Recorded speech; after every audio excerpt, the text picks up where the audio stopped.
Physiology of speech. Physiology of speech क्या है?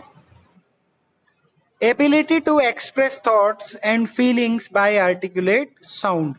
तो बहुत सिंपल सी चीज को इंग्लिश में या अच्छे प्रेजेंटेशन में लिखा है, एबिलिटी टू एक्सप्रेस थॉट्स, अपने विचारों को एक्सप्रेस करना साउंड के माध्यम से, ठीक है, अपनी फीलिंग्स को जाहिर करना है।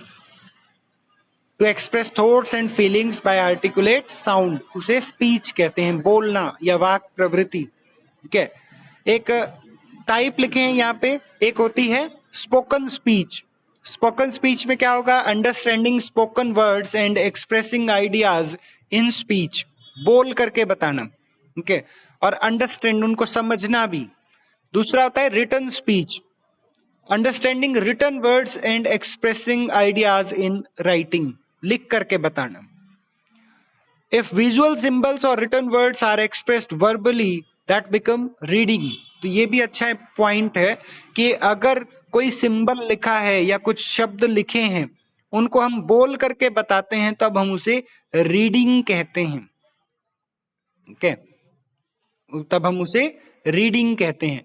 The human apparatus concern with speech, ये हम सभी जानते हैं कि मनुष्य के पास क्या है, इंपॉर्टेंट ऑर्गन कौन सा है? लैरिंग्स, जिसे साउंड बॉक्स कहते हैं।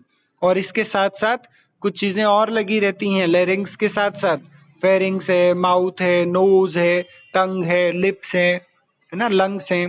तो ये सारे सिस्टम जो है वो स्पीच के लिए रिस्पॉन्सिबल होते हैं, और यहां से सेंसेशंस जाते हैं हायर सेंटर ब्रेन को, जो सेंटर स्पीच अपरेटस है।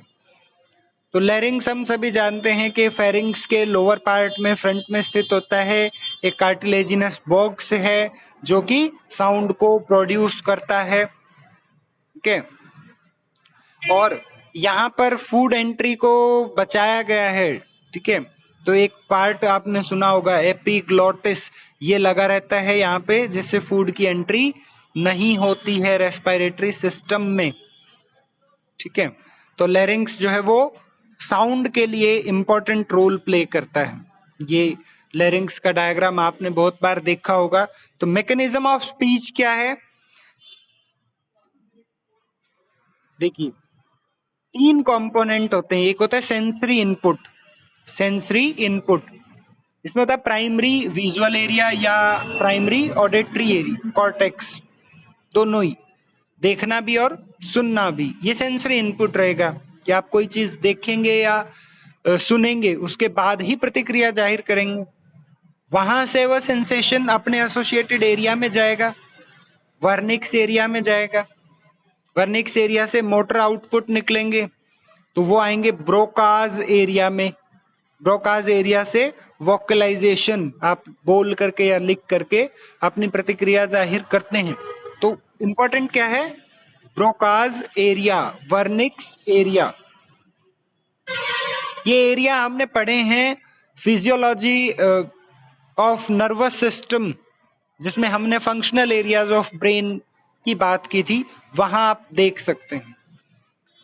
तो डेवलपमेंट ऑफ स्पीच, स्पीच का डेवलपमेंट कैसे? First stage associated with certain words through visual, auditory, tactile and other sensation. ये विकास हुआ कैसे? बचपन से बात कर रहे हैं, ठीक है। तो हम कुछ चीजों को सुना या कुछ शब्दों को समझा सेंसेशंस के थ्रू। सेकंड स्पीच में, सॉरी, सेकंड स्टेज में new neuronal circuits are established during this stage, ठीक है।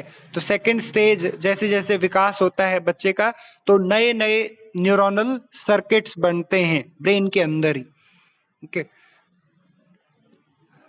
रोल ऑफ एरियाज, ठीक है। तो ये एरिया हमने पहले भी पढ़े हैं, वर्निक्स एरिया होता है जो कि एरिया नंबर 22 है। कहाँ पाया जाता है? टेम्पोरल लोब में। ये रिस्पॉन्सिबल होता है comprehension of visual and auditory information, ठीक है। शब्दों को समझने के बाद इन्हें भेज दिया जाता है ब्रोकाज एरिया में, जो कि है एरिया नंबर 44। ये कहाँ पाया जाता है? फ्रंटल लोब में। तो टेम्पोरल से फ्रंटल, टेम्पोरल से फ्रंटल तक ये सेंसेशंस आते हैं, ठीक है। तो ये मोटर फंक्शंस को कंट्रोल करता है एरिया, क्या नाम है? Broca's area. फिर मोटर एरिया जो रहते हैं फ्रंटल लोब में, के तो जो बाकी अपरेटस हैं जैसे टंग, लिप्स, लैरिंग्स के, ये हेल्प करते हैं ब्रोकाज एरिया की, और इन एसोसिएशंस के साथ हमें बोलने की शक्ति मिलती है। तो इंपॉर्टेंट आपको ये दोनों एरियाज याद रखने हैं। अप्लाइड फिजियोलॉजी में आप देख सकते हैं एफेजिया, विदाउट स्पीच, कहते हैं ना मूक, बोल ही नहीं रहा है कुछ, ठीक है। डिसआर्थरिया, डिसलेक्सिया, ये कुछ चीजें और साउंड के साथ रहती हैं,